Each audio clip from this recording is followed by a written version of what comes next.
नमस्कार मित्रांनो, S class education bye सुहानीमध्ये तुम्हा सगळ्यांचं मनापासून स्वागत आहे.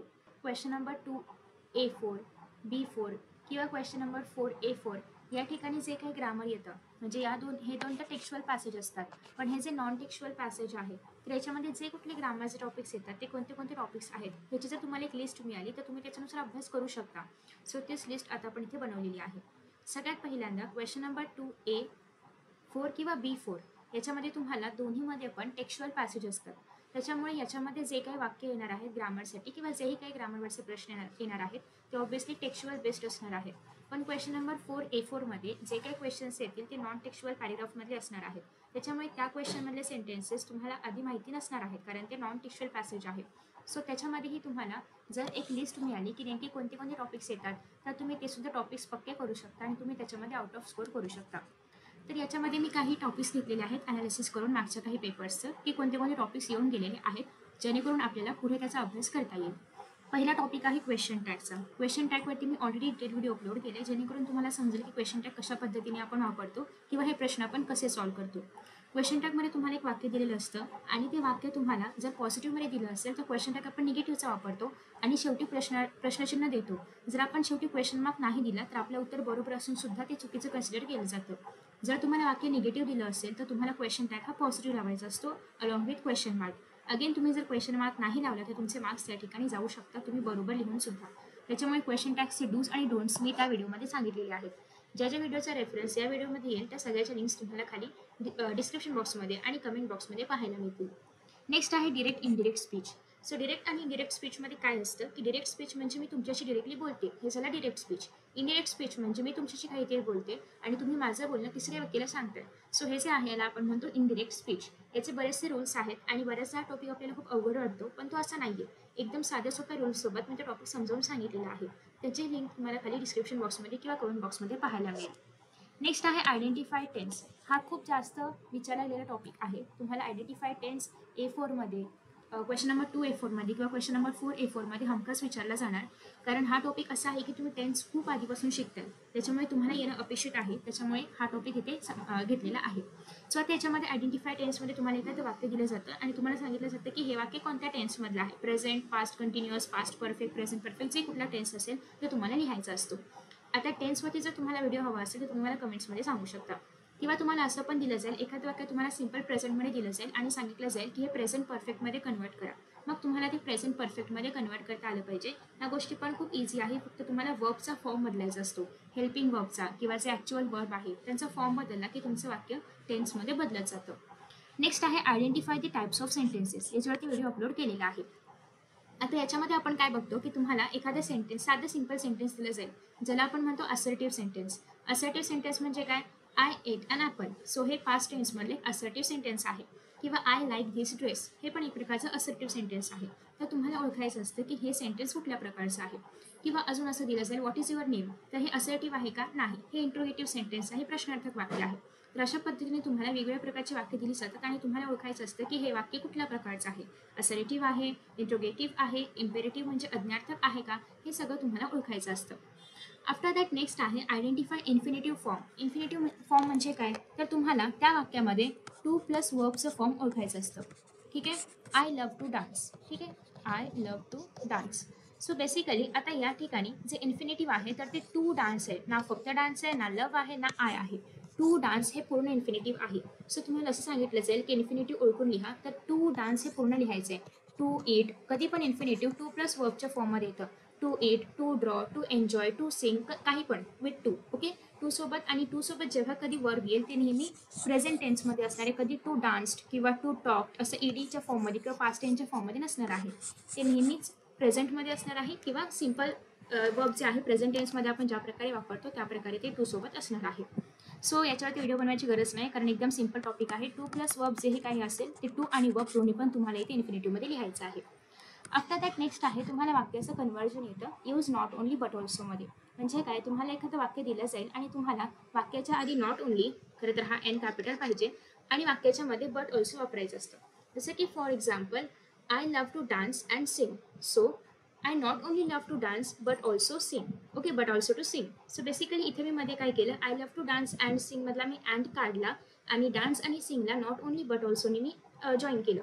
तर अशा पद्धतीने तुम्हाला वाक्य बनवण्यासाठी येतं.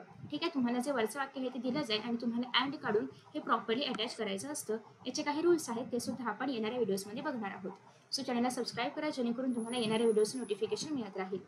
नेक्स्ट आहे use able to instead of could. So तुम्हाला काही वाक्यांमध्ये कुड दिलं जाईल किंवा I able to do this असं काहीतरी वाक्य असेल तर तुम्हाला एबल टू काढायचं आहे आणि आय कुड डू धिस असं करायचं आहे. म्हणजे कधी पण तुम्हाला एबल टूचं कुड करायला दिलं तर एकतर तुम्हाला एबल टू कम्प्लिटली रिमूव्ह करायचं आहे आणि त्याच्याऐवजी कुड वापरायचे. पण याचे पण काही बेसिक रूल्स आहेत ते तुम्हाला यूज करावे लागतील. याच्यावरती मी व्हिडिओज अपलोड नाही केले, तुम्हाला हवं असेल तर करेन. नेक्स्ट आहे सेम फॉर अनएबल टू. जे रूल्स या ठिकाणी ॲप्लिकेबल आहे जसं की कुड हे पास्टमध्ये येतं, एबल प्रेझेंटमध्ये येतं. सो याचे पण काही बेसिक रूल्स आहेत. जे एबल टूचे आहेत तेच अनएबल टूचे किंवा कुड नॉटचे आहेत. नेक्स्ट आहे as well as. Again as well as पण आपण अँडच्या ऐवजी वापरतो. दोन क्रियापद किंवा दोन कुठल्याही गोष्टी आपण अँडने अटॅच करतो आणि तो अँड काढून आपण मध्ये ॲज वेल ॲज वापरतो.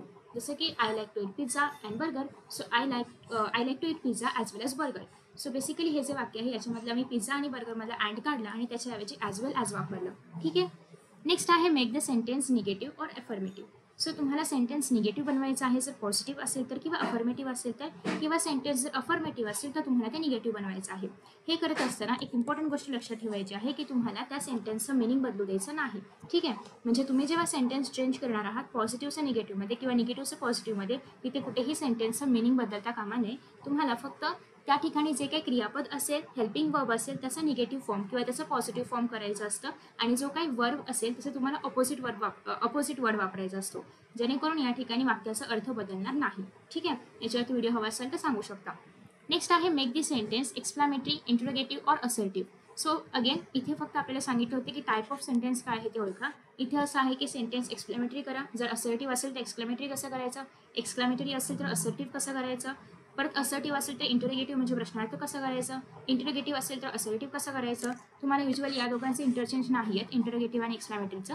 पण इंटरोगेटिव्हचं असर्टिव्ह करण्यासाठी किंवा असर्टिव्हचं इंटरोगेटिव्ह करण्यासाठी किंवा एक्सक्लेमेटरीचं असर्टिव्ह आणि असर्टिव्हचं एक्सक्लेमेटरी असं तुम्हाला कन्व्हर्जन येऊ शकतं. नेक्स्ट आहे चेंज दी व्हॉइस. पॅसिव्हचं ॲक्टिव्हमध्ये किंवा ॲक्टिव्हचं पॅसिव्ह व्हॉइसमध्ये कन्व्हर्जन करण्यासाठी येऊ शकतं. याच्यावरती व्हिडिओ मी नाही अपलोड केले, हवा असेल तर सांगू शकता. नेक्स्ट आहे चेंज द डिग्री. याच्यामध्ये पॉझिटिव्ह, कंपॅरेटिव्ह आणि सुपरलेटिव्ह डिग्रीज असतात. For example good, better, best. Good positive आहे, बेटर कंपॅरेटिव्ह आहे आणि best is superlative. So basically अशा पद्धतीने आपल्याला वाक्यामध्ये जी कुठली डिग्री बदलायची आहे, सांगितलं तसं सुपरलेटिव्हमध्ये कन्वर्ट करा पॉझिटिव्हचं वाक्य, तर त्याप्रमाणे आपल्याला गुडचं बेटर करावं लागेल. पण वाक्यामध्ये अजून बरेचसे चेंजेस होतात, फक्त आपण गुडचं बेटर नाही करत, वाक्यामध्ये अजूनही काही चेंजेस होतात. सो ते चेंजेस आपल्याला रूलच्या अकॉर्डिंग करायचे असतात. नेक्स्ट आहे बिगिन विथ. जसं की तुम्हाला इथे एक वाक्य दिलं आहे, I was overwhelmed by the emotion. So तुम्हाला सांगितलं जाईल की द इमोशनपासून वाक्याला सुरुवात करा.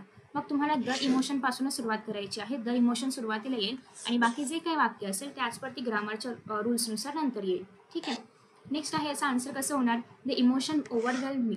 म्हणजे या ठिकाणी तुम्हाला आयचं मी करायचं आहे. म्हणजे इन शॉर्ट आपण जे हे पॅसिव्ह ॲक्टिव्हमध्ये करतो त्याचप्रमाणे तुम्हाला हे कन्व्हर्जन करायचं आहे.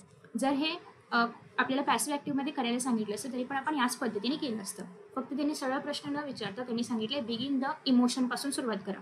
सो अशा पद्धतीने द इमोशन ओव्हरवेल्ड मी. ठीक आहे. असं तुम्ही याचं कन्व्हर्जन करणार आहात. या ठिकाणी वॉज वगैरे वापरायची गरज नाही आहे, कारण इथे वाक्य पास्ट टेन्समध्ये आहे हे प्रॉपरली कळतं. आणि आयचं मी होईल कारण आपण व्हॉइस बदलतोय, इथे व्हॉइसच बदलते थोडक्यात आपण. फक्त त्यांनी सरळ प्रश्न आले देता असं बिगिन विथने सांगितलंय, तर असे पण प्रश्न तुम्हाला येऊ शकतात. नेक्स्ट आहे pick out present participle. So present participle या ठिकाणी तुम्हाला फाइंड आउट करायचं आहे या वाक्यातून. दीज गोल्स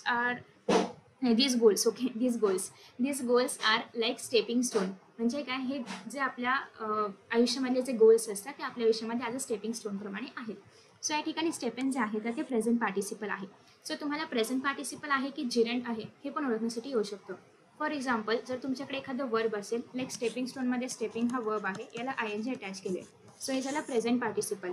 याच्याऐवजी जर हा एखादा नाऊन असता, for example dancing is my hobby, तर याच्यामधलं डान्सिंग जे आहे तर ते जिरंड आहे, ते प्रेझेंट पार्टिसिपल नाही आहे, कारण इथे डान्सिंग हे नाऊन आहे. ते जर आपण स्टेपिंग स्टोनमध्ये बघितलं तर इथे स्टेपिंग स्टोन हे नाऊन नाही आहे. ठीक आहे. सो त्याच्यामुळे येणार आहे प्रेझेंट पार्टिसिपल. आणि जर डान्सिंग इज माय हॉबी विचारलं तर डान्सिंग हे जिरंड आहे. सो तुम्हाला प्रेझेंट पार्टिसिपल किंवा जिरंड ओळखण्यासाठी येऊ शकतं, किंवा तुम्हाला अंडरलाईन करून दिलं जाईल आणि सांगा की हे प्रेझेंट पार्टिसिपल आहे की जिरंड आहे, असं पण येऊ शकतं. नेक्स्ट आहे फ्रेम WH क्वेश्चन. आता तुम्हाला एखादं वाक्य दिलंय, life is like a trumpet, आणि तुम्हाला ट्रम्पेटसाठी क्वेश्चन बनवायचं आहे. मग तुमचं क्वेश्चन कसं येणार, व्हॉट इज लाईफ लाईक, किंवा व्हॉट लाईफ इज लाईक, म्हणजे लाईफ कसं आहे, तर लाईफ ट्रम्पेट सारखं आहे. सो व्हॉट हे याचं WH वर्ब झालं. ठीक आहे. सो तुम्हाला एखादा वाक्यामध्ये टाइम दिलं असेल, meet me at 7 AM. So basically 7 AM खाली अंडरलाईन दिलं तर याचा अर्थ आपल्याला वेळ विचारायचे, कधी भेटलं पाहिजे हे विचारायचे. सो त्या ठिकाणी व्हेन WH वर्ब तुम्ही वापरणार. व्हॉट म्हणजे काय, वेअर म्हणजे कुठे. जर तुम्हाला एखादी प्लेसचं नाव दिलं असेल तर तुम्हाला सपोज सांगितलं असेल की come tomorrow at Gandhinagar. So basically Gandhinagar हे याच्या खाली अंडरलाईन दिली असेल तर ती प्लेस आहे. मग तुम्हाला वाक्यामध्ये व्हेन हा वर्ब वापरून वेअर हा वर्ब वापरून तुम्हाला प्रश्नार्थक वाक्य बनवावं लागेल. आणि सगळ्यात महत्त्वाचं म्हणजे जेव्हा तुम्ही प्रश्नार्थक वाक्य बनवणार आहात तेव्हा शेवटी क्वेश्चन मार्क असला पाहिजे. आणि ज्याचा प्रश्न बनवलाय, ट्रम्पेटचा प्रश्न बनवलाय, काय बनवलाय, व्हॉट, तर व्हॉटच्या खाली अंडरलाईन पाहिजे. ठीक आहे. तुम्हाला एखादं काहीतरी सांगितलं कशाबद्दल तरी, मग ते कसं आहे हे तुम्हाला जर विचारायचं असेल तर तुम्ही हा वापरणार. आता नेक्स्ट आहे हू. सपोज तुम्हाला असं वाक्य दिलं जाईल की doctor APJ Abdul Kalam was the great scientist.